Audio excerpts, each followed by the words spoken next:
हुनुहुन्छ त्रिशुली खबर टिभी। 24 घण्टा ताजा खबरको लागि हाम्रो च्यानललाई सब्स्क्राइब गर्नुहोला, नजिक रहेको बेल आइकन दबाई हामीसँग जोडिनुहोला। त्रिशुरमा निर्वाचनका लागि नेकपा माओवादी केन्द्रका 5 जनाको नाम तय।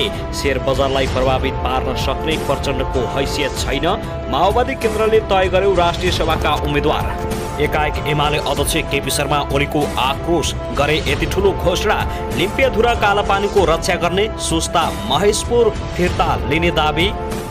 माओवादी केन्द्रका अध्यक्षमा पुनर्निर्वाचित भएपछि प्रचण्डलाई दियो अमेरिकाले हार्दिक बधाई। डिस्चार्ज भई अन्ततः वर्षमान पुन शुक्रबार मात्रै नेपाल फर्किने। राष्ट्रिय सभा निर्वाचनसम्म गठबन्धनसँगै जान्छ, त्यसपछिका निर्वाचनमा त्यसै बेला टुङ्गो लाग्छ।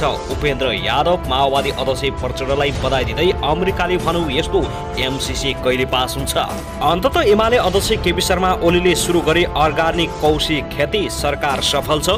देउबाले सभापति जितेपछि थप ऊर्जा मिलेको छ विश्वप्रकाश शर्मा। र नेकपा माओवादी केन्द्रको केन्द्रीय सदस्य संख्या 246 पुग्यो। पुनः अध्यक्ष बनेकोमा प्रचण्डलाई गोकुल बास्कोटाको व्यङ्ग्यात्मक बधाई। एकाएक प्रधानमन्त्रीलाई कालो झण्डा देखाउने माथि गोली प्रहार। अब हेर्नुहोस् पुरा समाचार।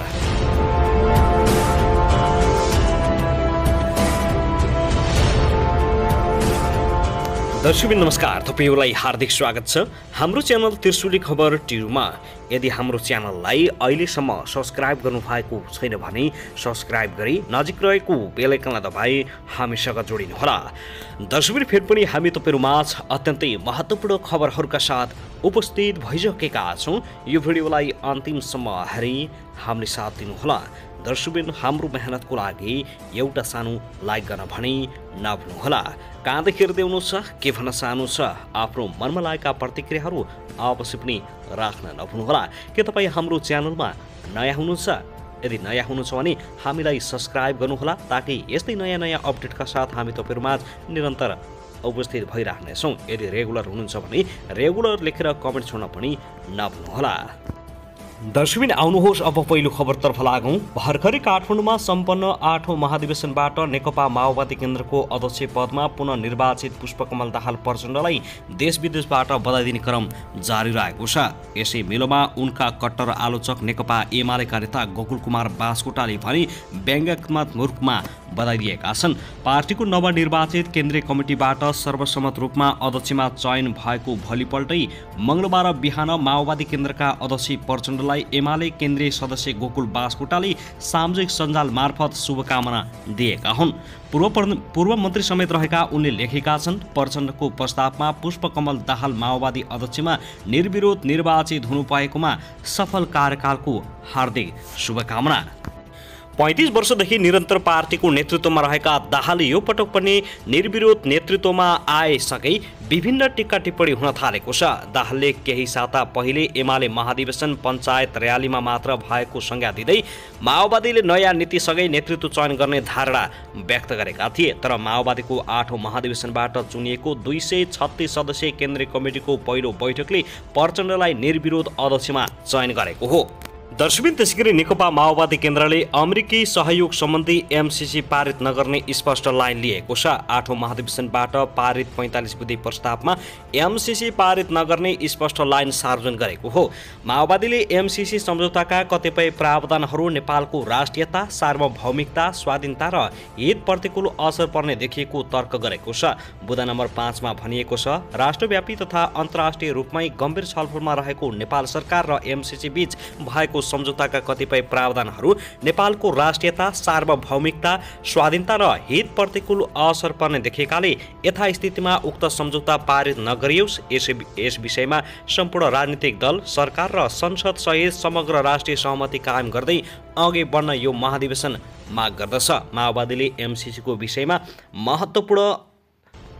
सम्पूर्ण राजनीतिक दल, सरकार र संसद सहित समग्र राष्ट्रिय सहमति कायम गर्दै अगाडि बढ्न माग गरेको हो। यसअघि नै माओवादीका अध्यक्ष पुष्पकमल दाहाल प्रचण्डले एमसीसी कुनै पनि हालतमा यथास्थितिमा पारित नगर्ने धारणा सार्वजनिक गरेका थिए। यो विषयले गठबन्धन सरकारमा हलचल मचाएको छ, साथै गठबन्धन सरकार नै फुटतिर जाने देखिएको छ। दर्शकबिन त्यसैगरी सत्ता साझेदार नेकपा माओवादी केन्द्रले भारतद्वारा अतिक्रमित कालापानी, लिपुलेक र लिम्पियाधुरा सहितका नेपाली भूमि रक्षाका लागि सङ्घर्ष गर्न तयार रहेको बताएको छ। प्रज्ञा प्रतिष्ठान कमलादीमा 8 दिनसम्म चलेको महाधिवेशनपछि 45 बुँदे घोषणा पत्रमा उक्त कुरा उल्लेख गरिएको हो। माओवादी अध्यक्ष पुष्पकमल दाहाल प्रचण्डले बन्द सत्रमा पेश गरेको राजनीतिक प्रतिवेदनमा यो कुरा उल्लेख गरेका छन्। तर महाधिवेशन प्रतिनिधिहरूले चुच्चे नक्सा र मिचिएका नेपाली भूमिबारे कुरा उठाएपछि माओवादीले घोषणापत्रको दोस्रो दिन नम्बर बुँदामा यसलाई समेटेको हो। यो महाधिवेशन कालापानी, लिपुलेक, लिम्पियाधुरा लगायत नेपाली भूमि रक्षाका लागि सदैव सङ्घर्षरत रहने प्रण गर्दछ। घोषणापत्रमा भनिएको छ, सङ्घीय संसदबाट पारित पूर्ण नक्सालाई पाठ्यक्रममा समावेश गरी राष्ट्रियताको भावना सुदृढ गर्न सरकार समक्ष माग गर्दछ। माओवादीले सन् 1950 को असमान सन्धि लगायत अन्य सम्झौताहरू खारेजी र सार्वभौमिक समानता कायम गर्न पनि पहल गर्ने जानकारी गराएको छ। सन् 1950 को असमान सन्धि लगायतका सबै असमान सन्धि, सम्झौता खारेजी र सार्वभौमिक समानता र आपसी हितका आधारमा आवश्यकता अनुसार नयाँ सन्धि सम्झौतामा आवश्यक पहल कदमी लिन नेपाल सरकार देशका सबै राजनीतिक दलहरू र सरकारहरूलाई महाधिवेशन विशेष अपिल गर्दछ, माओवादीले घोषणापत्रमा उल्लेख गरेको छ।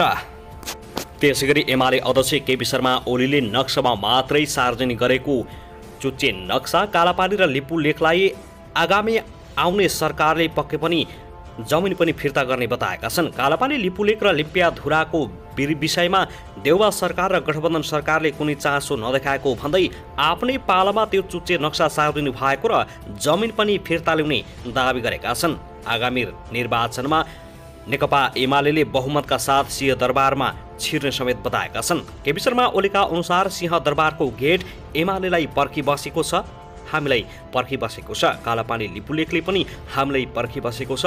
गठबन्धन सरकारले कुनै उपलब्धि र कुनै काम गर्दैन, यो फ्याउरो झैँ बोल्ने मात्रै हो। हामीले चुच्चे नक्सा सार्वजनिक गर्यौँ भने अब हाम्रो सरकार आयो भने फेरि जमिन पनि हामी फिर्ता ल्याउनेछौँ। भारतले अतिक्रमण गरेको उक्त जमिनको नक्सा केपी शर्मा ओलीको पालामा चुच्चे नक्सा सार्वजनिक भएको थियो।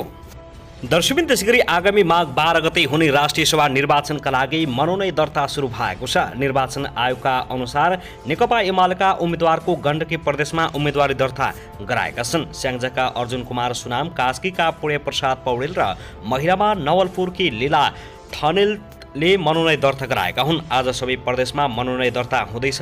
गण्डकीमा सत्ता गठबन्धनको तर्फबाट काङ्ग्रेसी कमला पन्त, माओवादीका सुरेश आले मगर र भुवन सुनारले दिउँसो 1 बजे मनोनयन दर्ता गराएका छन्। फागुनमा सकिन लागेका 20 पदका लागि निर्वाचन हुँदैछ, जसमा एक मनोनयन बाहेक 19 जना निर्वाचित थिए। निर्वाचनमा सत्तारूढ 5 दल एकातिर छ भने नेकपा एमाले एक्लै उभिएको छ।